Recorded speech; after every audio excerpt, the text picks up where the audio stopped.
Olá! Estamos em mais um episódio Acontece nas Melhores Famílias. Hoje a voz está um pouquinho ruim, mas o convidado merecia que eu viesse, nem que fosse com plaquinha, fazendo as perguntas com a ajuda de Ana Magalhães. Oi, gente. Hoje o nosso podcast está especial e, como disse a Mabel, ainda sem voz, a gente tinha que aproveitar um espaço na lotadíssima agenda desse nosso querido Carmelo Neto. Se vocês não pudessem falar, eu sou um bom representante popular e eu falar por vocês. Você é o nosso representante. Bom dia, boa tarde ou boa noite, Bel? As três coisas, depende da hora que quem for assistir. Bom dia, boa tarde, boa noite. Como é que o Faustão dizia? Os reclames do Plim Plim. Reclame do Plim Plim, já. E aí, gente, estamos com o deputado estadual mais votado do estado do Ceará, nosso querido Carmelo Neto. E política tem tudo a ver e mais alguma coisa com direito de família, né, Carmelinho? Verdade. Então, a gente queria começar, Carmelinho, antes de chegar no direito e no direito de família, que você falasse um pouco sobre a família e o papel da sua família na sua vida. Bacana. Bel, família é o pilar de tudo. Sem o apoio do meu pai, da minha mãe, quando eu comecei jovem, com 13 anos de idade, né, a falar de política. Jovem, meu pai podia... 13 anos. Criança, né, bem pequenininho. Como se ele não fosse mais jovem. Daí começou com 13, hoje ele tá com 21. Hoje ele tá na melhor idade, com 21. Mas você vê, meu pai e minha mãe poderiam ter proibido. Poderia. Verdade, Né, porque eu tava lá com o meu telefone e tal. E seria legítimo até se eles fizessem isso. Talvez a grande maioria dos pais Fizeram. fizesse isso, entendeu? Mas eles apostaram, disseram, rapaz, deixa, ele tá indo aí, tá engateando, é o que ele quer, ele tá gostando, então aposta aí, deixa ele fazer, né? E não só a aposta, deixa ele fazer, mas vamos incentivar ele a fazer, vamos instruir ele, né? Valorizar e achar realmente que é um papel bacana dentro da sociedade. Na época eu não era político, mas você opinar, estar ciente do que está acontecendo na sociedade de uma maneira geral, se interessar pela política, pelos assuntos políticos. Eu, desde muito novo, assistia jornal, ficava lendo jornal de manhã, parecia um velho. Eu só dormia depois do Jornal Nacional. Aí eu ficava chateado por causa do horário de verão, que mudava o horário, eu só podia dormir, né? Mudava meus horários de sono. Ou dormia mais tarde, ou prejudicava assistir, né? E aí, pronto, meus pais sempre me apoiaram muito, né? E poderia ter proibido. Mas, Verdade, né, deram total apoio e incentivo. Então, sem eles, eu não estaria aqui. Meus pais saíram para jantar um sábado à noite, um romance só os dois. Quando eles chegaram, tinha um vídeo no meu Facebook. Na época não tinha muito Instagram, essas coisas. Mas tinha Facebook, eu postei um vídeo no Facebook, né, convocando para uma manifestação contra o governo Dilma na época. E aí meu pai, rapaz, filho, fez esse vídeo, postou e tal. Apoia, mas sabia que eu tô vendo ele falar. Apoia, mas leva o susto, né? Do nada, né? Tá ali e tal. E aí quando ele chegou, o vídeo tava com 1000 visualizações. Eu tava feliz, que nem pinta de merda. Aí ele olhou pra mim, filho, tem 1000 visualizações? Aí, então vai, né? Então acho que deu bom, então né? vai, então Deu vai. bom, né? Aí nessa manifestação, que foi no dia 16 de agosto, foi a primeira vez que eu fiz um discurso. Subi no carro de som, tinha 13 anos. 13 anos. Só tinha olho e orelha. Eu era magrinha, as orelhas grandes. E mais magra ainda. Graças a Tamanho Deus dos olhos. mudou. Tu sabe chamar de bruguelo, porque os olhos desse tamanho, né? E aí eu fiz meu primeiro discurso e tal. Meu pai do meu lado, ali no trio elétrico. Onde foi? Lá na Praça Portugal. Portugal. Em Fortaleza. Então, assim, o papel Aquela da minha amarela, família, né? exatamente. Aquela camisa amarela com a mão suja de petróleo, né? Lembro. E aí foi lá onde tudo começou, né? E sem o apoio dos meus pais, sem o apoio da minha família. Minha família inteira tava lá. Eu ia perguntar se você acredita percentualmente o apoio deles muito? Demais, Muito, né? com certeza. Sem eles eu não estaria aqui, né? Desde a formação, princípio e valor se aprende dentro de casa. Então, para ter o caráter formado, né, do Carmelo Neto hoje, eu aprendi dentro de casa com meu pai, com minha mãe. Os valores, né, Com o Carmelo? exemplo da minha família de Isso. maneira geral, meus tios, tias, primos, né? Sempre tive um convívio muito bacana com meus primos também. E sempre muito mais velhos. Eu e minha irmã éramos os primos mais novos Mais da novos. família. Então, assim, aprendi demais com todo mundo. E sem meu pai, sem minha mãe, eu não estaria aqui. Foi quem incentivou, quem apostou, quem apoiou. Né? Meu pai foi o coordenador da campanha de vereador e minha mãe a tesoureira. Mabel fez parte, né, daquele momento. Verdade, faz E agora, o grande pilar da minha vida, né? Tô construindo minha família agora. Agora é minha vez. Minha Agora é esposa, sua Isabela, vez. né? Que chegou na campanha de vereador. E de lá até aqui, né? A gente casou, já tem um tempo aí de relacionamento. O Tito foi pajem. O Tito foi pajem, exatamente. E é o grande pilar hoje que me fortalece, né? Porque agora o desafio é outro. Não é mais o jovem Carmelo ali opinando, vendo como é que vai fazer, gravar um vídeo, o desafio, né, de manifestar uma opinião na internet e ser assertivo e buscar informação. Hoje o desafio é outro, hoje eu estou numa posição de representatividade, né, e a gente sabe que tem represália, que tem perseguição, que a gente incomoda muita gente. A gente é uma minoria, né, minoria da minoria. Hoje a gente faz oposição ao governo federal, que é do PT, ao governo estadual, que é do PT, e o governo municipal, que é do PDT. Então é dureza, né? É dureza você ser minoria da minoria, mas uma minoria essencial, uma minoria necessária. Não tem né? um Digamos assim. É importante, é importante, independente do lado, né? É importante verdade. que tenha esta minoria dentro das casas legislativas que fazem oposição, que questionam, que apontam aqueles erros que a população sente mais no calcanhar, né? Exatamente. Porque um estado, uma prefeitura, uma presidência da república tem muito erro. Só o que tem. E se um dia a gente for governo, Também obviamente vai ter terá, erros. né? Também Porque terá. é impossível ser perfeito. Vai ter os erros. Por que a oposição é importante? Porque a oposição chega e fala: esse erro aqui, a população está sentindo mais. Esse erro aqui chegou ao meu gabinete porque um grupo se organizou e está achando insuportável isso. E veio até o nosso gabinete. Então a oposição traz as dores. Exatamente. As principais dores. E o gestor ele tem que ter prioridade. Se a principal dor hoje é saúde, tem que resolver o problema da saúde. E quem é que vai mostrar esse problema? A oposição, na maioria das vezes. Por quê? Porque a população que está sofrendo vai atrás Da oposição. desses parlamentares. Vai, Então, eles não vão atrás de quem tá. Da situação, exatamente. né? Porque Então, senão já teria resolvido. voltando à pergunta, família essencial, meu pai, minha mãe, hoje minha esposa, enfim, muito bacana ter o apoio, ter a energia deles comigo em todos os momentos, né? E sem eles eu não estaria aqui. Carmelinho, Vai. desculpa. Vai.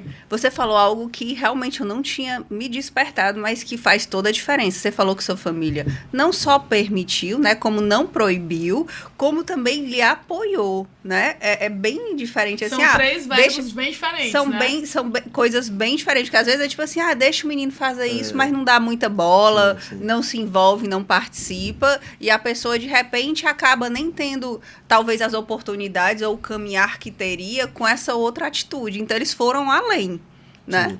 Eles Apostaram foram além. mesmo, né? Tem até Apostaram um mesmo. momento, meu pai, ele até gravou, acho que no ano passado, durante a pré-campanha de deputado estadual, tem um depoimento dele nesse sentido. Que ele diz assim: rapaz, eu tava em casa e tal, e meu pai é médico, o nome dele é Carmelo Leão. O meu é Carmelo Leão Neto, né? Ou seja, eu não precisava nem mudar o sobrenome. Fazia medicina, entrava na clínica dele, não precisava nem mudar o sobrenome, Precisava que é não. Leão, é igualzinho. É, igualzinho. Né? Se eu quisesse, pô, tava só o Neto lá, pra diferenciar. E aí, obviamente, né, meu pai nunca me induziu a fazer a medicina, mas por ser a profissão do meu pai, todo filho vê o seu pai e tem uma admiração, né, Natural. profissional pelo que o pai está fazendo. Isso. Né? Então eu tinha sempre uma admiração pela medicina, via meu pai estudando, gostava daquilo e tal, apesar de sempre ter gostado mais do direito. Mas, por ser o pai, o seu exemplo, a sua referência, você cria aquela admiração também pelo que seu pai faz, pela profissão. E aí, em um certo momento, nessa faixa dos 13 anos, cheguei pra ele. Rapaz, eu nem me lembro como foi que eu tive iniciativa de falar um negócio desse. Mas eu falei pra ele com 13 anos de idade. Eu cheguei: pai, eu quero ajudar o povo de outra forma. Aí meu pai olhou pra mim, porque eu falei: pai, eu sou salva-vidas, eu quero salvar vidas de outro jeito. Eu quero salvar vidas na política. E a Camila, sua irmã, foi pra medicina. E foi pra né? medicina, minha irmã, E aí eu chego, um menino de 13 anos, chegar pro pai e dizer que quer salvar vidas, não na medicina, Não mas na na medicina. política, É uma frase- com 13 É uma anos. frase forte. Forte Né? e inesperada. Meu pai pra sua nunca, idade. nunca vai esquecer isso, né? Ele sempre fala e... Carmelinho, e o que foi que te despertou? Tipo assim, para essa visão de a política para investir em vidas. Como foi que você voltou seu olhar para política, isso? né? Né? Porque com 13 anos os meninos estão jogando videogame e você já estava com esse pensamento tanto do social de ajudar pessoas, ajudar vidas, mas através da política, né? Que também, principalmente porque você não tem políticos na sua família. Certo. Então, realmente é algo disruptivo, né? Antes de responder como despertou, fazer um comparativo com essa frase e o nosso mandato hoje, né? Muito voltado para a área da saúde. Estou sempre presente, posto de saúde, UPA, Gonzaguinha, Frotinha, Hospital Regional. Já fiscalizei tudo isso aqui. Então, a gente está realmente fazendo um mandato voltado realmente para tentar solucionar as dores da população. Eu não tenho uma caneta para chegar e resolver, mas a voz eu tenho. E sempre que eu chego no hospital, né, e N momentos que eu já pude viver, né, dentro de hospitais e do caos que é a saúde pública. Não são números, né, são vidas. Não é uma pessoa na fila do SUS. E infelizmente, às vezes, algumas pessoas têm essa mentalidade. Não, é mais um na fila. Vira um número dentro da fila do SUS, uma fila interminável, né? Praticamente a fila da morte ali, porque a pessoa está ali, não sabe quando é que vai ser, não sabe nada, tem até um projeto nesse sentido para dar mais transparência à regulação. Né? A pessoa está na fila, não sabe a posição que está, não sabe a previsão que vai sair sua cirurgia, sua consulta. Então eu tenho um projeto na Assembleia para dar transparência a isso, qual a posição que está. Até porque a gente escuta o pessoal dizendo, rapaz, fulano de tal, acho que furou fila, porque eu estava antes e tal. Se a população duvida, vamos dar transparência. Isso. Se tem dúvida, vamos dar transparência. Né? Então, é exatamente dentro dessa filosofia que a gente fez esse projeto. Então, voltando aos Carmelo de 13 anos, de uma certa forma eu estou cumprindo o que eu disse pro meu pai. Né? Eu vou salvar vidas, mas dentro da política e não na medicina. Mas, através da política, você tem como impactar muitas vidas, inclusive na área da saúde, né? Inclusive dentro o meio da medicina. Então, eu fico muito feliz de estar sendo voz, estar representando uma parcela da população que tanto sofre e tanto pede por melhorias. E o despertar, né? Eu tinha 12 anos, mais ou menos, 11, 12 anos. E aí eu acho que foi na época das manifestações de 2013. Eu acho que eu tinha 10 para 11 anos. Eu vi uma frase escrita num cartaz, uma frase com letra branca e o cartaz era preto. Aí a frase dizia, eu não vou lembrar exatamente dela aqui, mas a frase dizia mais assim, a juventude é o futuro, mas o futuro se faz no presente. A frase era mais ou menos isso. Né? E era uma frase grande. Eu não sei se... Eu vi uma foto, foi na televisão. Acho que não era nem Fortaleza, acho que era Natal, era Rio de Janeiro. Eu sempre assisti e tal, e tava tendo essas manifestações, né, na época dos centavos da passagem de ônibus e tal. E aí depois desencadeou o combate à corrupção, o mensalão, aí o pessoal lembrou do mensalão, do petrolão, PT. Aí veio o impeachment da Dilma, né? A eleição da Dilma e posteriormente o impeachment. Mas começou em 2013, talvez a semente aí. Entendi, e foi lá que eu vi a frase, né? Falei, pô, fiquei pensando, se eu sou jovem, e estão dizendo que a gente é um futuro, não existe futuro sem presente. Né? Se no presente... Cansa esse negócio de só se futuro, no presente futuro, tem guerra, no futuro não vai ter né? paz, não é isso? Exatamente, não tem Então, como. se no presente é guerra, como é que no futuro vai ter paz? A gente tem que construir a paz no hoje, para no futuro a gente ter um futuro melhor. Isso, né? Porque exatamente. futuro é um porque abstrato, só todo mundo fala em futuro. O futuro é o quê? Eu Amanhã nasci... é um ano, é daqui a um ano, 10, porque 20. é um ano, 2020, tudo é futuro. Belzinha, eu futuro. nasci e vocês que são jovens como eu também devem ter nascido escutando isso. O Brasil é o país do Aí futuro. do futuro. Sempre. Né? Sempre a gente escuta o Brasil é o país do futuro. Porque aqui, cheio de beleza natural. O Brasil é um país que não tem terremoto, não tem tsunami. Suas dimensões, Não tem, né? Enorme, entendeu? Não tem furacão, com a não tem Mata nenhuma Atlântica, com a catástrofe Amazônia. natural. É. Aqui no Ceará, Chapada do Araripe, belíssima. A primeira reserva florestal do Brasil é aqui no Ceará, na região do Cariri. Então, Um estado cheio o de estado do potências. Ceará e um país gigante, cheio de Possibilidade potencial. de fontes alternativas de Exatamente. energia com Tudo. né, Agora energia solar, renovável. tudo. O Brasil tem uma costa gigante, né? Vários portos espalhados pelo país, poder de realmente exportar bastante através dos portos e aeroportos do Brasil. Então, um país que tem um potencial gigante. Agora, e o futuro, né? E o futuro que tanto falam? Vai ser como a gente sonha, vai ser como a gente idealiza ou não? E quando é que vai Depende chegar, da gente né? no presente. Quando é Então, que vai chegar esse futuro? Exatamente. O que me despertou foi, poxa, se eu ficar aqui de braço cruzado, eu posso ficar aqui de braço cruzado. A idade me permite. Eu tinha 13 anos, eu podia ficar de braço cruzado, jogando videogame, estudando pra passar no colégio e acabou. Se eu ficar aqui, poxa, eu vou ficar aqui 10, 15, vou entrar no mercado de trabalho, fazer minha faculdade e tal. E o futuro que eu quero? Será que eu vou ficar só de braço esperado, de braço cruzado, esperando esse futuro cair do céu? Não vou. Então, a virada de chave foi aí. Foi aí. Entendi. Carmelinho, Sabe, esse pensamento. você- De entender que você tem que ajudar Hoje. a construir Exatamente, esse futuro. exatamente. Entendi. Só para eu fechar um pouco essa parte das tuas raízes, da tua família, né? Você, por ter começado tua vida, carreira política tão novo, com certeza já está mais do que habituado a críticas, retaliações, pancadas e tudo que vem daí, né? Mesmo com tanta fortaleza que é inerente à sua personalidade, nós temos dias que a gente fica mais triste, fica mais sensível, fica mais chateado, baqueado com isso. E aí, nesses momentos, onde o Carmelo Neto, pessoa física, está mais chateado, qual é o papel da família nesses momentos? Olha, eu vou primeiro voltar no tempo aqui para dizer como a política me ajudou, enquanto ser humano, a amadurecer, né? Te forjou? Me forjou demais. Eu vou citar um exemplo aqui. Eu, quando eu tinha 11, 10, 9 anos, rapaz, se eu fosse pro colégio com um tênis e alguém chegasse e dissesse assim, pai, esse tênis tá tão estranho, eu voltava pra casa pra trocar o tênis. Se incomodava. Me incomodava demais. Mas que é, Carmelinho, entre aspas, o comum, né? Porque a criança, o Alguém adolescente, chega ele e quer fala, se sentir inserido Mabel, teu cabelo naquilo tá que estranho. todo Rapaz, tu vai mundo cortar teu faz. cabelo, tu vai pintar teu cabelo, tu vai fazer alguma coisa. Não é isso? O comum Com ou o que certeza. conforta é você se sentir parte Você tá ali... daquele grupo que domina. Aceito, né? Aceito. E aí, muito jovem, hoje vive isso, né? E a gente sabe que tem hoje a maioria, né, daqueles que estão no colégio tem uma visão política diferente da minha. E alguns jovens que são minoria lá, que tem um pensamento mais à direita, mais conservador, né, vive muito disso, né? Um grupo ali de pessoas mais ligadas a certo movimento, dentro da escola, dentro do colégio. Aí acaba que vai, aí fica ali tirando onda, Exatamente. faz uma piadinha de mau gosto. E aí acaba que... Tava mostrando aqui a barriga, ele ia avisar. Pode dizer, mano. Ainda Ela bem disse que não é podcast um branca, negócio né? formal e Podcast é tal. informal. Ei, ainda bem esse que não aí é branca, Aí, o porque que se eu tava fosse dizendo branca, mesmo? que era Do Tava colégio, falando certo. do colégio. Aí pronto, aí fica, né? Geralmente faz uma piada e tal. não sei o quê. Isso.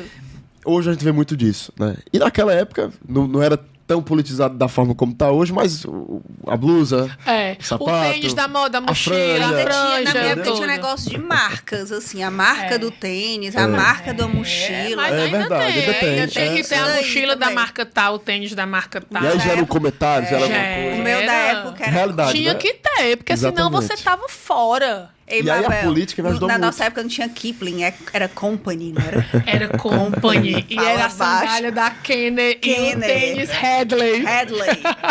Ei, Carmelinho sabe nem o que é isso. Sabe. Não é da minha época, não. Carmelinho é da Nike aquela pra cá. bolsinha da Hang Loose coloridinha. Não, tá bom. Corta essa parte. Não, essa parte não, porque é muito good vibes, viu?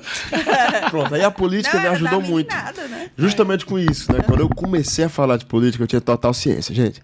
Eu não vou agradar todo mundo aqui. Tu né? tinha ciência? Eu tinha, demais. Sério? Demais. Tu disse, eu vou quando postar fiz esse meu vídeo primeiro aqui no Facebook, eu sei que vai vir pancada. Quando eu postei o meu primeiro vídeo, eu sabia, vai ter comentário negativo.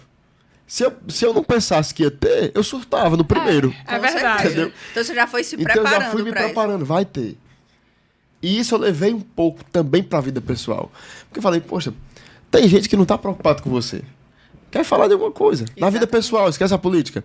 No seu ambiente de trabalho, você que é estudante no seu colégio, na sua faculdade. Nem todo mundo tá preocupado com você.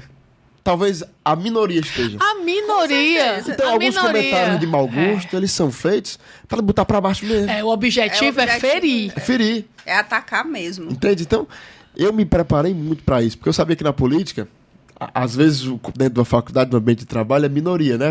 Isso. O comentário para lhe ferir. Mas na política, você abre aqui o Twitter, abre o Facebook, abre o Instagram, posta um vídeo, tem muita gente que apoia, mas tem gente que vai lá só para ferir. Só pra ferir. Tem gente que vai lá só para xingar. Carmelinho, mas desses Tem gente que desconhecidos, ok. É.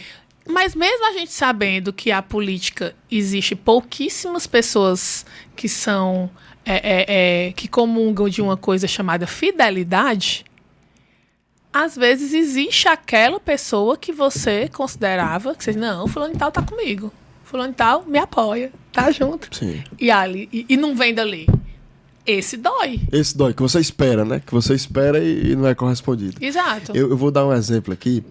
O Só não resto- posso citar nomes. Claro que não, por favor. Foi da época de colégio. Esse aí me chateou mais um pouco. Por ser uma pessoa que eu conhecia. Que você né? estimava, né? Estimava, exatamente. Considerava. E eu no colégio sempre fui muito comunicativo. Então, assim, eu tava na hora do Será? recreio. Eu sempre gostei de falar. Tava conversando com o professor. Não é? Eu ia na coordenação, conversava com os coordenadores. Tinha uma Eu coordenadora. tenho certeza que tu conversava muito mais com o professor e com o coordenador do que com os colegas. Meio a meio. Mas era tão quanto. Não, exatamente. Eu estudei no Cristo, enfim, tenho vários não amigos lá, acompanhava, não. vida inteira. E tem uma história, antes dessa que eu vou contar. Todo mundo tinha medo de uma coordenadora lá. E aí eu sempre me dei bem com ela era muito rígida, tinha que ser, né? Cheio de menino de Tinha que 8, ser, de rapaz, 7 ninguém anos. pode dar ou a asa a coordenadora menino, não. é Ei, rígida. nós ou três então somos botam três ela. filhas do mesmo colégio, do mesmo Cristo. colégio, vai dar asa a Então, menino. quando acabar aqui, eu cito os nomes pra você. Todo mundo Gente, tinha a gente medo. não vai Mas foi contar. infantil, era bem pequenininho. Aí, Rapaz, todo mundo ali tinha medo dela e tal. E eu sempre me dava muito bem com essa coordenadora. E aí eu colocava, não tinha geladeira e tal, eu colocava o meu lanche, um Nescauzinho, um suco de caixa e tal, pra gelar dentro da geladeira dela. Ixi, moral. Aí eu Era chegava moral. com meus amigos e dizia assim, rapaz, tu duvida. Eu não dizia, né? Eu chegava no começo da aula, botava pra gelar lá. Aí quando acabava, tocava pro recreio, eu dizia, rapaz, tu vai ver, eu vou entrar dentro da sala da fulana e vou sair com o Nescauzinho, tu vai ver. Aí eu pensava, duvido. Mas dava ver, o Carmelo entrava lá dentro e saía com o Nescauzinho na mão. Rapaz, o bichão. Saía com o Nescauzinho. Mas porque eu me dava bem, eu gostava de conversar. Acabava a aula, eu ficava lá conversando. Ela fechava a coordenação comigo lá dentro, conversando. Porque eu sempre gostei, né? E de conversar com gente mais velha, porque você aprende muito. Tem coisa, Mabel.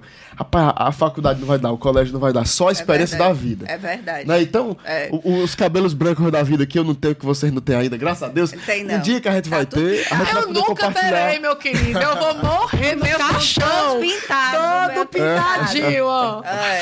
Tá tudo... Os Mas cabelos essa brancos aí experiência transformam em louro. Mas, importante, Carmelinho, né? essa semana a gente estava vendo um debate sobre essa questão do etarismo. Né?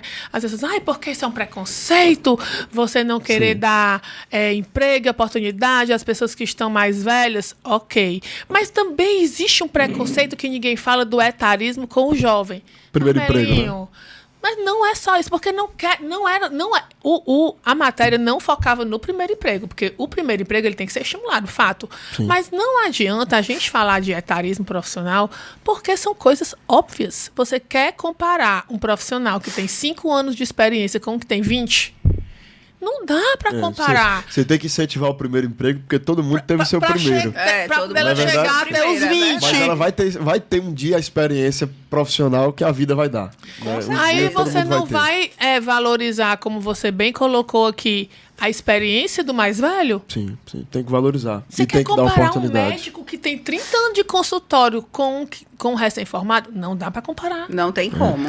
Tem que dar oportunidade, mas obviamente a experiência que ele vai ter com 10, 15 anos de profissão, só a vida e só o Só tempo a vai vida, dar. exatamente. Mas aí voltando à Mas história que eu ia volta contar pra para o vocês, colega que era saindo estimado lá- peronomútil. Saindo da história da coordenação.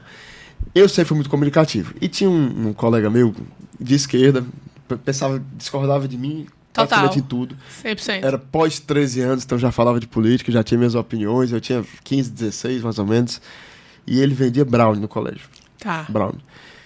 E aí até era proibido vender brownie. Era, e o tal, pessoal no vende colégio e tal. escondido. E aí eu tinha um contato dentro do colégio, eu liguei pra uma pessoa lá da direção mais alta e falei, rapaz, que eles queriam proibir ele de vender, né? E aí eu liguei e falei, rapaz, deixe, porque talvez o maior ensinamento que ele tem aqui seja esse. Porque vai que o dom dele é ser comerciante, vai que o dom dele é ser empreendedor. Exato. Não tem matéria que ensine isso pra ele. Deixa ele vender. Sério ele vai que tu disse isso? Eu disse isso. Meu Eu disse pro dono do Deus. colégio, aí beleza. Tá. Aí, não, pô, então deixa o menino vender. Aí ele continuou vendendo os brownies dele, né? E eu tava gostando, porque, pô, ele sempre defendeu o comunismo. Aí tava lá, capitalismo, pegando dinheiro, vendendo. Vendendo, Não sei o que e tal. né? Se Eu tava envolvendo assim, no sistema, gostando né? da coisa, né? Tu Pra você tava ter ideia, assistindo eu de ajudava, camarote, eu né? tanto ajudei ele a continuar vendendo, porque é verdade mesmo, acho que poxa, o cara tá ali se esforçando, né? Ele Claro, compra, vai, empreendendo. empreendendo. Vai que ele abre uma loja de brownie depois, faz um sucesso Exatamente. danado. Pra que vai proibir o Não, menino? e todo né? mundo, Como é que o Carmelinho, dom que dele é tem esse? uma De história. negociação Né? de venda, Todo né? mundo que tem uma história de sucesso no comércio hoje começou assim. Exatamente. Ou era brownie, era É. qualquer coisa, mas a pessoa diz, eu vendia. A Carol, que teve aqui o nosso primeiro Lembro. episódio, ela disse que vendia biquíni. Olha aí, no colégio? No tá vendo? colégio. Na época- Colégio. Exatamente. Aí pronto. Entendeu? E aí na hora do recreio, Era biquíni. eu não ficava curtindo o meu recreio, né, com meus amigos. Como eu conhecia muita gente de várias séries, de vários andares, eu ficava rodando com ele o colégio inteiro. Pra eles vender os brownies dele, eu ficava com ele. Aí chegava nos grupos assim de conversa, tinha umas 4, 5 pessoas, ele era mais tímido, eu chegava logo assim, bora pessoal, quer comprar o brownie aqui, não sei o que, do fulano, não sei o que. Tu era o comercial. Eu ajudava, eu ficava pra cima, né? E aí eu sempre brincava, ele acabava me dando os brownies também de cortesia, porque eu tava ajudando ele. Era a tua comissão. Era minha comissão e tal. Aí eu ficava lá e tal, porque eu gosto disso. É o dom, né? Do contato, né? Além do contato, é o dom. Porque a maior missão de um educador, né, do colégio, daquele jovem de 15, 16 anos que tá ali tutelado por alguém, é aquela pessoa localizar o dom. O que essa pessoa tem de diferente que as outras não têm e podem fazer ela um destaque? O que é que ela tem? Talento, né? Qual Eu o acho que se a O gente tiver, diferencial? inclusive, em âmbito nacional, âmbito de MEC, né, uma visão mais nesse sentido, dentro da própria educação, a gente vai ter mais talentos e mais pessoas que se destaquem. Porque muita gente se destaca no Brasil e vai para os Estados Unidos. Porque lá eles dão bolsa a todo mundo.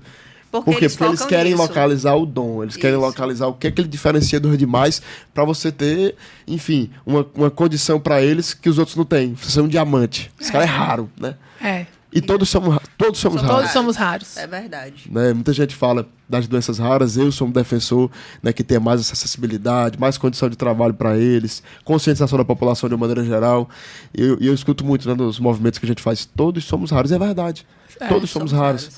E único. Né? E a gente tem que localizar a raridade que tem em cada um, na Mabel, no Carmelo, na Ana, em quem tá aqui. Então eu sempre valorizei muito. E aí, eu tô falando demais, eu preciso ser mais curto, senão vocês vão brigar comigo. Que eu tô prolixo demais.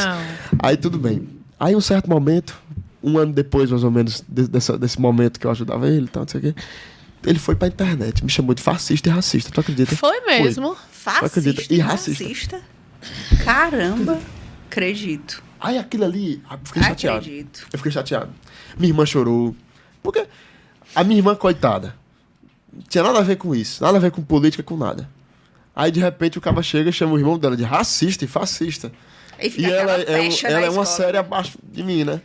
Eita, todo mundo conhecia todo mundo. Do fascista. Não, e outra coisa, se fala com alguém da sua família, fala com você. A minha irmã chorou. Eu não. Eu fiquei mais, foi chateado mesmo. Sabe? Porque eu falei, rapaz, como é que pode? Eu ajudei o cara e tal. Ele me conhece, sabe que eu não sou racista, que eu não sou fascista. Eu sempre falei com todo mundo, respeitei todo mundo. Como é que eu sou racista? Como é que eu sou fascista? Pelo amor de Deus. Né? E aquilo ali me chateou. Mais do que uma pessoa que vai lá na internet me chama sem me conhecer. E pior, quando uma pessoa lhe conhece e fala por mau caratismo. Isso. Certo? O objetivo realmente era denegrir. E, obviamente, aquelas pessoas que estão em volta, vai dizer, poxa, esse cara andava com ele um dia desse, então ele deve ser mesmo. Deve ser mesmo. Se ele tá dizendo, na verdade, né? Se ele tá dizendo, ele convivia, ele viu de perto. E aí teve uma época, eu tinha 17, 16, teve uma discussão no grupo do colégio e tal. No grupo da sala ainda, porque a gente tinha mudado de sala e tal. E aí eu fui e falei tudo isso aqui que eu tô pra você, eu falei pra ele, né? No grupo, na frente de todo mundo. E aí ele foi pedir desculpa depois e tal. Mas foi algo que me chateou. E tanto marcou que você tá dizendo hoje aqui. Eu tô dizendo hoje, talvez o quê? 4 anos, 5 anos depois. Mas se tu tinha 16, eu tinha 16. 5 anos mas depois. Mas não, Brasil, eu tenho 21. É mesmo. Eu ia dizer 10 anos depois. 10 anos depois.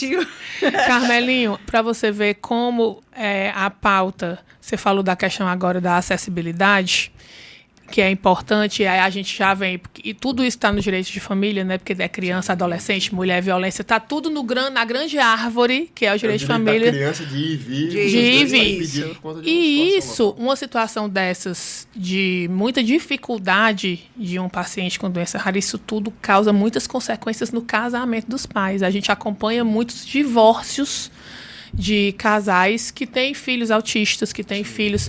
Por quê? Porque realmente é desafiador. Com alguma necessidade especial, né? Se o casal não estiver muito afinado e muito unido, o casamento não se mantém. Ele realmente se desfaz. E aí a gente vem... Legislação, tudo isso de direito de família, valores, vem de lei que a sociedade elege como aquilo que quer para si. Exemplo, monogamia. O Estado brasileiro está na Constituição, é uma nação monogâmica. Nós não se admite aqui a bigamia, né, o reconhecimento de duas uniões estáveis ou um casamento, aí depois vem outro, não vivia muito... Como tem em outros países. Ou seja, pautas do direito de família vem da lei. Poliamor, né? Nem o poliamor, que é o trisal, ou o que for mais, o que a sua imaginação não permite. Permitir. Então, pautas do direito de família, de comportamento, de valores, vem de legislação. Sim. E está tudo imiscuído. Você é muito perguntado sobre essa questão, digamos, moral, legal, de família, de violência, de tudo. Você é questionado sobre isso. Cada vez mais. Isso é bom. É bom que a sociedade está atenta, que a sociedade está acompanhando. Você falou em doença rara e uma das experiências mais engrandecedoras que eu tive na vida, e eu acho que aquele cidadão que está se dispondo, né, a entrar na vida pública, e qualquer um que quer entender mais ou menos como é que funciona, como é que é, na realidade, a vida daquelas pessoas que vivem com alguma dificuldade, né, que precisam de cadeira de rodas, por exemplo, deve fazer isso. Eu estava no Ministério da Mulher, da Família e dos Direitos Humanos com a Damares, na época, que deu total atenção, né, aos deficientes, às pessoas portadoras de alguma doença rara, autistas, de uma maneira geral, enfim, aqueles que precisam de uma atenção especial do poder público. E ela chegou, eu era pré-candidata a vereador, eu tinha 18 anos. Ela falou, Carmelo, faz o seguinte, pega uma cadeira de roda, pode falar que fui eu que te desafiei, pega uma cadeira de roda, vai pro centro da tua cidade e vai ver como é que é a vida de um cadeirante. Aí eu nunca tinha pensado nisso, mas vou fazer. Independente de política. Eu acho que vai ser engrandecedor pro ser humano. Sociológico. Pro ser humano, eu vou fazer. Aí eu peguei uma cadeira de rodas e fui pro centro de Fortaleza. Rapaz... E aí, como é que foi? Sem ninguém empurrar, a pessoa sozinha. Não, eu sozinho. Aí, obviamente, em alguns momentos, né, eu tive que receber o auxílio de alguém me empurrasse. Né? Foi tu, Averrai? Foi o Cristiano, ele lembra. Foi tu? Foi, mas assim, terrível. Terrível. E na Praça do Ferreira tu foi? Buracos, em todo canto. Eu fui na Praça do Leão, na Praça do Ferreira. E é cheio daqueles blocos, né? Eu vou te dizer o que é pior. A gente reclama dos buracos na rua. Rapaz... Buraco não é nada na frente do que vive um cadeirante nas calçadas da cidade. Nas calçadas. Certo? O acesso ao transporte. Você tem uma ideia, tu sabe qual é o pior? É passar de uma faixa para outra. Porque você vai descer a calçada, não tem rampa. Não tem rampa. Aí entre o asfalto e a calçada tem um buraco. É verdade, tem um buraco. Aí você desce, tá no meio da rua, no meio da pista. O risco de ser atropelado. Isso. Você tem que ir rápido, não pode ir devagar, tem que ir rápido. Aí o cara desce, consegue descer, quase caindo. Como é que ele sobe? Esbarra no outro batente, Teve uma das ruas lá que tinha uma rampinha. Aí na rampinha tinha um buraco no meio. Eu tentei, né? A roda da frente ficou presa no buraco no meio. Então, assim, é difícil. E o transporte? Como é que pega o transporte? Não são todos os ônibus que tem a rampinha para subir pro cadeirante ter acesso. E aí? Se for aquele ônibus lá que ele precisa se locomover, não tiver. Se for aquele lá que ele precisa pegar, não pega. Perde o horário de trabalho. Porque a gente já luta por uma inclusão no mercado de trabalho dessas pessoas. Só que o Estado não facilita nem a locomoção. É o básico do básico. Já é difícil a gente conseguir incluir no mercado de trabalho. E quando precisa de políticas públicas, incentivo do poder público, do governo. Quando inclui o Estado ainda não melhora, dificulta. Não viabiliza. A manutenção. Então, assim, é terrível isso. Eu nunca tinha pensado se vocês toparem fazer isso, vai ser engrandecedor para vocês, porque você se bota no lugar do outro, né? Você vive ali, você diz, poxa, você vive por 1 hora, meia hora, imagina a pessoa que não pode sair dali, tempo inteiro. que é o tempo inteiro. Não, e num aperto assim, você tem a opção de levantar e não, peraí, deixa eu puxar aqui, a pessoa não tem essa opção, né? Não tem essa opção. Aí sempre que eu tô no meio da rua e vejo um cadeirante, por exemplo, eu vi o quão foi importante para mim ser empurrado. Sim. O Cristiano tava lá, e se não fosse ele, eu ia ter que me levantar, ia ter que botar a cadeira na calçada. Ia ter que levantar e botar, Certo? Porque você vai, por exemplo, passar por uma calçada dessa pra você subir, você precisa levantar a roda da frente, se equilibrar na roda de trás, botar a roda da frente na calçada, movimentar a roda de trás pra você conseguir subir, porque não tem rampa. Gente, e numa situação dessa, você pode cair pra trás. Pode. Como é que você vai levantar a cadeira de roda? Então, é muito difícil, né? Se não fosse alguém me empurrando, que chegasse lá, que me ajudasse a subir a cadeira, botar a roda da frente na calçada, e empurrar a roda de trás para subir, eu não teria conseguido. Subir. Então, assim, sempre que eu vejo um cadeirante na rua, no centro e tal, eu procuro ajudar a atravessar uma pista, que pra gente é tão simples, às vezes é tão difícil, porque a pessoa tá preocupada com o tempo do sinal, e aí não tem a rampa. E aí como é que ele vai passar? Como é que ele vai subir? E se abrir o sinal? E ele não tiver conseguido subir a calçada que não tem rampa? Como é que fica? Caramba. Às vezes você tá no meio de uma calçada, tem um poste no meio da calçada. Como é que você passa? Você desce a calçada, não tem rampa para descer ali. Você vai se espremendo, não consegue passar. Então, é muito importante esse exercício de cidadania, de se colocar no lugar do outro. Falando nisso, as escolas podiam fazer essas experiências com as crianças, Sim. Óbvio que dentro da escola, mas já seria um grande desafio. Seria um grande desafio para a escola, né? Para trazer as crianças para se colocarem no lugar do outro. Eu nunca tinha pensado nisso daí. Vê que não é fácil, né? Não é fácil. E aí dentro de um espaço de representatividade, você tendo essa realidade dentro de si, sabendo, né, por ter vivido por meia hora, e talvez as meia hora mais difíceis da minha vida em locomoção. Em locomoção. Não é E no com centro de certeza, Fortaleza. com certeza mudou até seu olhar para essa Mudou, pauta, mudou, né? mudou. Para essa necessidade. Mudou demais. Chama Carmelinho. atenção, você trata como prioridade, Como né? Você prioridade. vive aquilo ali, coisas que não estão aqui no seu radar, você passa a tal porque você teve aquela experiência. Fora as Verdade. pautas que a você são classicamente mais caras, que a gente sabe que é a pauta da saúde, da fiscalização, essas pautas, até porque você precisou também defendê-las em virtude da eleição de âmbito nacional, né? Que vem também para o direito de família, como diminuição da maioridade penal, isso também está dentro da legislação, que também está envolvida em criança e adolescente, violência doméstica. Você foi questionado sobre Violência contra a mulher, isso, sim, violência eu fui contra a demais. mulher, e qual é a tua opinião sobre o tema, o que é que Quais você... são os principais disso. questionamentos? Você já foi procurado, por exemplo, individualmente ou num direct, no Grupos. Instagram, em Já, grupo, já. de pessoas que estão sendo vítimas, mulheres vítimas de violência doméstica. Outro problema que nós temos também, que isso não é muito falado, como a legislação Maria da Penha é uma legislação realmente eficaz, ótima, boa, existe, como tudo, quem a usa de uma maneira errônea, que é o que a gente chama de falsas denúncias. Mulheres que vão lá e denunciam um crime de violência doméstica que não existiu Mas, por exemplo, para é o que eu prejudicar. Mas é defendo. a minoria. Em N setores, o problema não é a Isso. legislação, é quem usa de uma maneira equivocada. Perfeito, Então, exatamente. a É importante a ferramenta, gente né? dizer Que tem que a esse- legislação... O importante É bacana, O mal é. ali, o malfeitor é quem usa de uma maneira equivocada. Exatamente. Isso, né? Queria E que tu tem falasse todo um canto, pouquinho né? sobre isso. Quem usa uma legislação se aproveita de alguma norma, Tem. de uma maneira. Quem Se burla. aproveitar até algum benefício pessoal. Isso. Por último, eu vou falar da maioridade penal, porque eu tenho uma história de 2015 para contar sobre ela. Mas. Sobre violência doméstica, sobre o que é que violência você doméstica. poderia dizer? Eu tenho, inclusive, um projeto muito bacana. A gente sabe que a maioria dos casos de violência doméstica é violência contra a mulher. Sim. E tem um projeto nosso que, se não me engano, virou lei federal. Virou um projeto federal que eu acho que já foi votado em uma das casas, que é o projeto do Sinal, a Marca pela Vida. Né? Algumas cidades já têm e tal, e eu, quando fui vereador, fiz essa proposição na Câmara Municipal, porque a mulher que foi violentada, ela não sabe muitas vezes como denunciar. Ela está numa situação ali de dificuldade, de pânico, de medo, ela não sabe como proceder. Ela tem medo de denunciar. De denunciar. A quem? E Ah, se eu disser a ele e ele E se ele souber o que ele fulano? foi lá? E se ele conhecer fulano? Não confia em É. ninguém. Não né? confio em ninguém. Então, um projeto nosso, que algumas cidades já têm, né, inclusive fora do Brasil, é a Marca pela Vida. A mulher faz um X na mão e mostra em um estabelecimento, shopping, restaurante, bar, supermercado, a qualquer funcionário. Mostrou o X, ele liga pra polícia imediatamente. E ela não precisa falar, porque falar dói, né? Falar dói. Falar é reviver, né?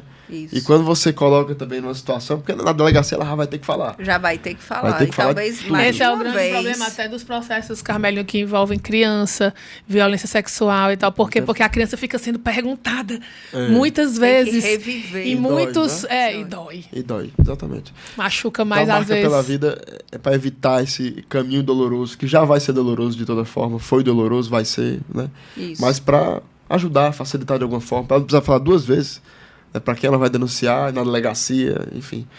Então, é um projeto que está na Câmara, mas se não me engano já foi aprovado em uma das casas em Brasília, tem um projeto federal sobre isso.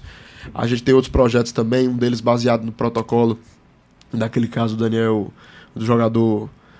Daniel Daniel Alves. Exatamente, baseado no protocolo. Acho que a cidade foi Barcelona que Isso. teve. A gente pegou o protocolo que foi utilizado lá e fez um projeto já na Assembleia Legislativa, né, com um protocolo parecido para aquela casa de show, aquele restaurante, aquele bar, enfim, aquele estabelecimento. Ele dê assistência à vítima, como o estabelecimento de lá, seguindo um protocolo local, fez. Né? Então a gente tem um projeto aí similar na Assembleia que está tramitando, já passou pela CCJ, então acredito que ele vai tramitar. Vários deputados subscreveram, outros deputados fizeram proposições parecidas, a gente já pensou em uma só. Então acredito que é um projeto que realmente vai andar e que vai sair do papel. Que vai sair do papel. Esse da Marca pela Vida está na Câmara Municipal, deixei de ser vereador, né, mas outros vereadores podem subscrever e esse E projeto dar caminhar. continuidade, né? Então eu espero também que ele ande. Acho que já foi aprovado em uma das casas, então se for aprovado a nível federal, já vira lei federal, Ótimo. então não precisa ser aprovado aqui. Mas, de qualquer forma, é uma iniciativa, né, que a gente fez e estamos batalhando por isso. E a redução da maioridade penal, que agora eu fiquei rouco também. Ixi, Maria já pegou de mim, meu Deus do céu. Tá Vai ver, aí me nunca passando- mais volta aqui com ele. Aí já adoeceu o deputado. E a redução da maioridade penal, eu tenho uma história para contar. Eu tinha 13 anos, eu estava em Brasília, na Câmara dos Deputados. E aí eu vivi essa experiência, rapaz, eu achei o máximo ali. Porque naquela época, em 2015, foi votado na Câmara dos Deputados a redução da maioridade penal. Era no início do mandato do ex-presidente da Câmara, o deputado Eduardo Cunha, na presidência da Câmara. Eita. E ele, um deputado mais ligado às pautas conservadoras, à igreja evangélica. Então ele colocou para votar a redução da maioridade penal, que era uma pauta, a Dilma era presidente na época, o PT estava fazendo um escândalo e tal. E aí foi votado, e eu estava lá em Brasília e tal, observando tudo, né? Aquele jeito curioso, acompanhando vendo, tudo, né? achando o máximo tá ali e tal. E aí era por volta de 11h50, 11h45, ele começou a votação. Na época, ele estava no início do mandato, então não tinha comissão criada ainda na Câmara dos Deputados. Então ele avocou um relatório plenário, colocou para votar no mesmo dia, dentro do plenário, sem passar por comissão, que é uma prática que é utilizada quando está no início dos mandatos legislativos. Não criaram ainda as comissões para que os projetos tramitem. E aí ele colocou para votar a redução da maioridade penal, eu estava ali empolgado, né? Muita gente defendendo, o Bolsonaro estava lá defendendo e tal. O pessoal na época da oposição ao PT, né, vibrando com aquilo. E aí quando foi 11h58, começou a votação 11h45, 11h58, Eduardo Cunha, vou encerrar a votação. E a gente sabia que não tinha voto para aprovar. Que dentro do painel não tinha voto para passar a redução da maioridade penal. Tá. E aí quando foi 11h58, ele falou, vou encerrar a votação. Aí nós perdemos essa votação. Nós perdemos. E tinha uma mobilização dos deputados de oposição ligando para os outros deputados para eles virem para o plenário votar. Pra eles virem. Não deu Só que não deu tempo. tempo, a gente perdeu. Foi E eu o quê? fiquei, 12 10 minutos, minutos? 10 minutos, eu falei, 13 poxa, minutos. a gente perdeu, né, e tal. Aí pronto. Isso aí, 15 minutos depois, 00h20, o Eduardo Cunha dá uma entrevista do Salão Verde e anuncia que vai ser votado no outro dia, a redução da maioridade penal. De novo, porque tinha outro projeto lá. E ele ia avocar também relator de plenário e ia votar no outro dia. Aí a esquerda começou a fazer um caos. Falou, não pode, só pode ser votado na outra legislatura, porque foi rejeitado ontem e tal. Aí ele falou, o que diz o regimento é que não pode ser votado no mesmo dia. Aí a esquerda, mas foi, ele, por um minuto não foi. Por um minuto não foi. E aí esse negócio ficou na minha cabeça. Fantástico. Então Aí, foi tudo a estratégia. gente pensava que tinha perdido. Mas ele encerrou 2 minutos antes. Pra não porque se entrar fosse na 2 pauta, minutos depois, entendi. era no outro dia. Olha aí. Tu acredita? Aí no outro dia foi votado e foi aprovado. Venceu. A redução da maioridade penal foi aprovada na Câmara dos Deputados em 2015. Foi enviada para o Senado Federal. Na época o presidente era o Renan Calheiros, que não colocou para votar, obviamente, pelo ser que ele é, pelo senador que ele é e costuma defender, né? As pessoas que ele costuma defender, ele não ia botar para votar. Depois assumiu, acho que foi o Eunício, depois o Davi Alcolumbre, agora o Pacheco. Nenhum deles colocou para votar. Ainda está na gaveta do presidente. Eu já ia te perguntar, ainda tá? Está. Ainda está. Mas Foi aprovado devidamente na aprovado Câmara, na Câmara. Se aprovar no Senado, pronto. Pronto, vai. Ou seja, está vivo, respirando por aparelhos. Se aprovar no Isso, Senado, tá né? resolvido. Mas tá lá na gaveta do presidente do Senado. Precisa de alguém que tire da gaveta isso. Mas eu me lembro com 13 anos, como se fosse hoje, essa votação. Esse sentimento, perdemos, aí depois a reviravolta, né? Vencemos. No outro dia vencemos. E foi muito Mas é bacana. engraçado, né, Carmelinha, que a gente vê que os políticos, eles não têm muita, eu acho, noção da importância das pautas comportamentais. Sim. A gente vê, por As pautas exemplo, conservadoras comportamentais de família, de direito, porque a gente vê, por exemplo, execução de alimentos. Quando é que a cobrança, a execução de alimentos passou a funcionar? Quando veio a lei que permite a prisão por dívida de alimentos. Enquanto não tinha, Sim. o pai, mesmo tendo condição financeira e O tudo, processo interminável. não pagava nunca. Aí quando veio a lei que permite a prisão por dívida alimentícia, aí a coisa mudou. Olha pra isso. Mabel, foi Belzinha, aquele teu vídeo do cantor Leonardo, né? Você tem 6 filhos, nunca deixa de pagar a pensão. Você porque paga é tão isso. certinho, Leonardo. Medo. 6 filhos. Por como Medo é de que... ser preso. Aí ele disse, por que que você paga tão direitinho, né? Sei. 6 filhos, nunca Leonardo falou atrasou. O isso. Leonardo cantou. Por que que você paga? Ele, medo de ser preso. Bem, agora dizer um negócio pra vocês. O direito de família vai ser cada vez mais debatido. Vocês estão aí na especialização certa do direito. Não vai faltar trabalho pra vocês Acredito. pelos próximos 100 anos. Porque eu tenho uma visão, né, quando a gente olha pro mundo e volta no tempo, que é o seguinte. Antes da queda do Muro de Berlim, o debate, né, a polarização, fala-se muito hoje de polarização, mas sempre teve polarização Sempre teve. de tudo. De tudo. De tudo. De qualquer Cada debate, tempo sempre no tem seu, os prós, né? sempre tem os contras. né? Sempre. Então sempre teve. Então, antes da queda do Muro de Berlim, qual era o tema ali mais polarizado? Era regime. Isso. Né? Era você ser um regime comunista, um regime soviético, totalitário e ser um regime que for. liberal, ser um regime Capitalista. e tinha os Estados Unidos, que era uma grande Isso. potência, a Rússia, né? A Alemanha em meio ao Muro de Berlim. Então tinha esse debate na época, era sobre regime. Isso. E eu acho que são 3 pilares. Né? Acho não, a convicção que eu fui construindo. Né? O primeiro era esse, era regime. E a gente superou. A queda do Muro de Berlim é a grande superação desse debate. Isso. Né? Não funciona. Não Regimes funciona. totalitários, né? Um regime comunista não funciona. O caminho é sempre o pior, vai dar errado. Né? E Carmelinho, a queda do Muro de Berlim foi a constatação disso. Foi, a constata. Então- É só como dizem os memes, né? Pra que lado o povo correu, né? Pra que lado a galera foi. Exatamente. Então é o primeiro pilar, né? O primeiro pilar, vencemos esse, né? Isso. E aí vem o segundo pilar. O que é que foi debatido pós Muro de Berlim? E aí eu entro já no governo Fernando Henrique, Lula versus Fernando Henrique. Né? A oposição que o PSDB representava naquela época ao PT. Naquela época. Por que o PSDB representava aquela oposição ao PT? Porque naquela época o debate era você ser liberal na economia e você ser estatizante. Isso. Então não era mais regime. Era forma de administração da economia. De uma maneira mais, né, assim, focada na economia. Isso. Entre ser liberal, Era o papel do Estado, papel do tamanho Estado na economia, tamanho do Isso. Estado. Então era você ser a favor de privatização ou contra a Contra a privatização. privatização.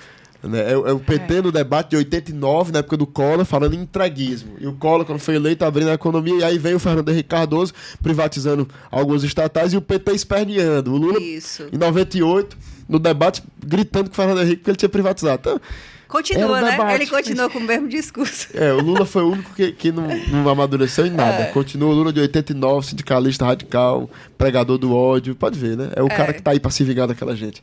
Mas depois eu falo um pouco sobre Aí isso. já é outra Já é o história. terceiro pilar aqui. Mas no segundo.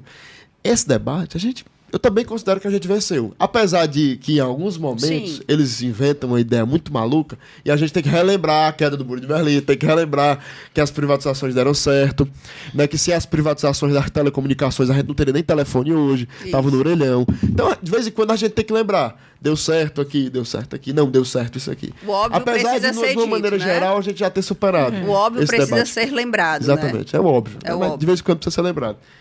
E o terceiro pilar, porque depois até a China tem uma economia liberal. Então, depois que Isso. até a China comunista tem uma economia liberal, rapaz, o que é que eles vêm falar aqui em economia, né, fechada? Isso. Né, em uma economia que não dialoga, que não conversa, que não fala com o mundo.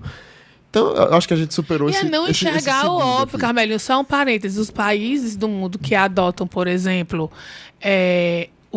que se permite a bigamia ou poliamor ou tudo, são sociedades fracassadas. São autoritárias de uma maneira... Fracassadas. Aí aqui no Brasil você vê que não é o que a sociedade quer. A sociedade quer, Compara a Coreia do Norte com a Coreia do Sul, que você, quando fala de regime, você... entendeu? Isso. Basta ver à noite onde é que tá iluminado, onde é que tá escuro. Exatamente. escuro. Faça Então- o teste aí. Você que tá nos assistindo aí de casa, né? E aí, pronto, depois do debate de regime, depois do debate de economia, qual é o que vem? O que vem é o debate de costume.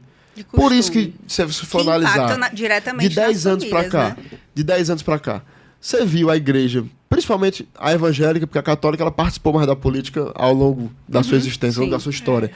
Mas você via pastor, você tinha o Marco Feliciano em São Paulo, uma voz ali, você tinha o Magno Malta, ali no Espírito Malafaia. Santo. Era muito pontual, Mas era né? muito pontual. É. Você não tinha a quantidade que você tem hoje. Mas por que você tem? Não é porque do nada o pastor resolveu, não, eu quero entrar na política. Não é porque do nada a igreja evangélica resolveu, não, vamos falar de política. É Não. porque esta participação foi imposta diante do debate. O debate precisou. O debate fez necessária a participação dos conservadores. Exatamente. Então você vê, o debate de 2010. Porque migrou para a discussão sobre costumes Exatamente. e moral, né? E o único que foi capaz de perceber aí- essa transição e representar isso foi o presidente Jair Bolsonaro. Pode ver, ó, o debate de 2010, eu lembro porque, apesar de ter 9 anos, eu baixei todos e assisti de 89 para cá, todos os debates presidenciais. Uma curiosidade aí do que eu já fiz. E aí o debate de 2010 eu lembro muito. A Dilma e o Serra. Né? E aí eles têm uma discussão no meio do debate da Globo, o último antes do segundo turno, sobre aborto. E aí o Serra chama a Dilma de abortista e a Dilma fala que o Serra que era a favor do aborto. Olha. E nenhum dos dois disse que era a favor. Um acusou o outro de ser e nenhum dos dois teve coragem de dizer que era. Dizer que era. Porque não tinha muito esse debate na época, né? Mas aí pra você ver, né, Carmelinho, como isso a clama Dilma, por na época, em legislação. 2010, a Dilma não disse que era a favor. Hoje o PT tá aí, defende o aborto Abertamente. Exatamente. né? E aí se fez necessário o quê? A participação daqueles que são contra. Isso. Você assistiu um debate, um pastor, um padre, por exemplo, alguém da igreja, não, os dois estão brigando aí, uma acusando o outro de ser e ninguém disse que tá tranquilo. Tá Mas a partir do tranquilo. momento que chega alguém e fala, que apresenta um projeto que defende a legalização do aborto no Brasil, poxa, vamos se levantar. Da poligamia, Vamos falar né? da poligamia, enfim. Das multifamílias. Ou seja, na Exatamente. hora que o negócio tá clamando isso, Como diz o o direito povo, precisa da lei e precisa E da política. E da política. Da política. Né? Então vamos lá clamar por isso. Então é agora é o Agora. momento. É. Né, que o direito de família vai ser Tanto é assim, que esses bastante debates são debatido e legislado. Isso. estão muito acirrados, né? Esses debates. Muito acirrados. De muito. costumes, Sim, como você sim. falou. Porque é o isso debate mesmo. do hoje, né? O 2023, o 2015 pra cá. E pode ver, por que que o PSDB, que era a histórica oposição ao PT, eles até hoje não compreendem o porquê que o PT sofreu impeachment, né? A Dilma, o PT saiu da presidência e eles não assumiram a presidência do Brasil. Eles não entendem até hoje porque eles não conseguiram. Porque era natural, né? Era natural. Aécio, Geraldo Alckmin, Serra, ia pro segundo turno, 44%, 48%, 43%, sempre na oposição ao PT. Por quê? Que quando o PT caiu, não foi eles. Foi o Bolsonaro. Por quê? O deputado de baixo clero.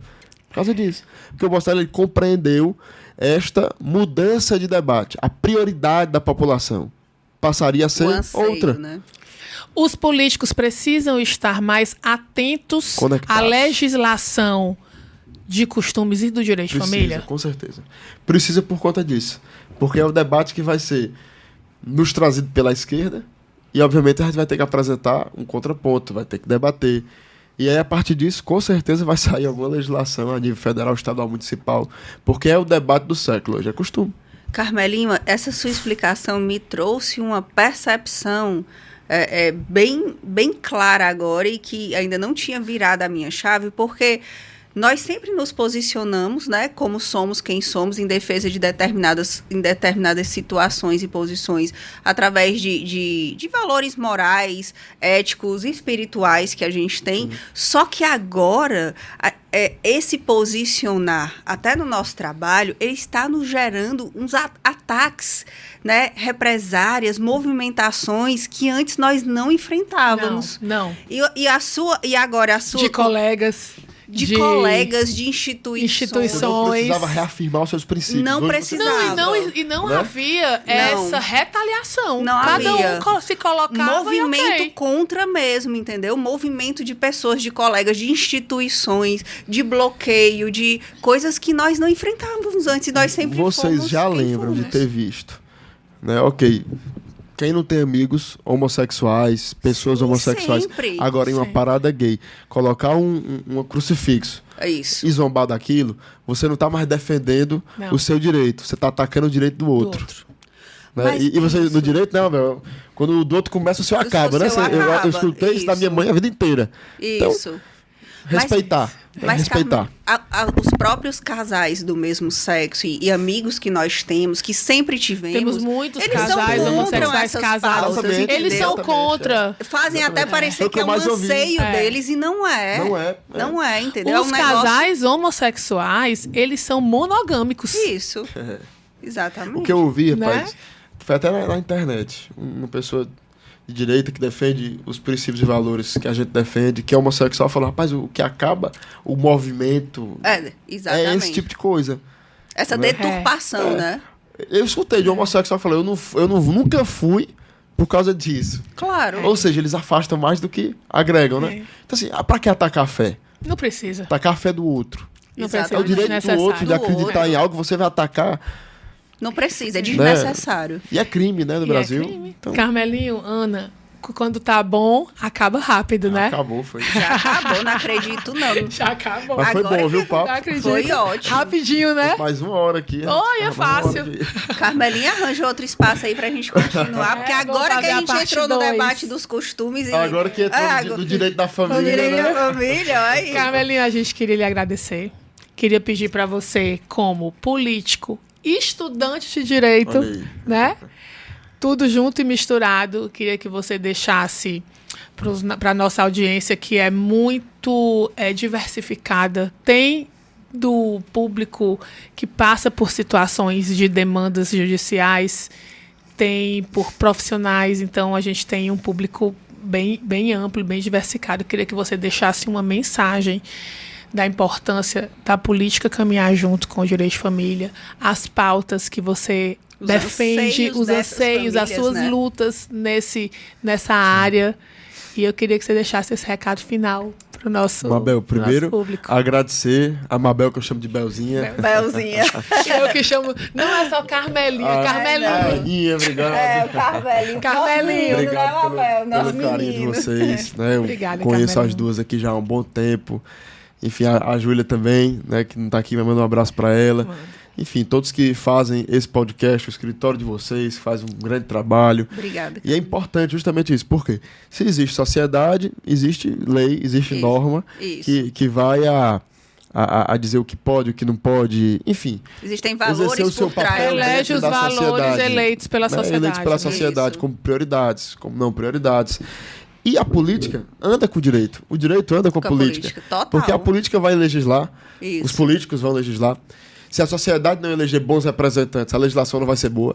Mas se eleger bons representantes, você tem uma boa legislação, e quem é que vai operar? Quem é que vai executar? É o direito. Né? São vocês que vão ver a legislação e vão dizer, olha, isso aqui pode, isso aqui não pode, pegar caso É A, caso constitucional, B, não é? é constitucional, É isso. entendeu? Então, a política e o direito, principalmente o direito de família, em pleno século XXI, onde o debate não é mais sobre regime, que a gente superou depois da queda do Isso. Muro de Berlim, não é mais sobre economia, porque a economia capitalista, a economia liberal, ela se já é um estabele- consenso, já é o até consenso. na China comunista. E agora o debate eles vão tentar impor uma agenda de costumes. Quem tem princípios e valores que não concordam com aquilo vai Se levantar, debater outra debater. agenda em oposição a isso, contra o aborto, né, em defesa da vida desde a concepção, que talvez seja a primeira das agendas que eles venham a impor. Agora a gente vai ter que estar preparado para enfrentar isso.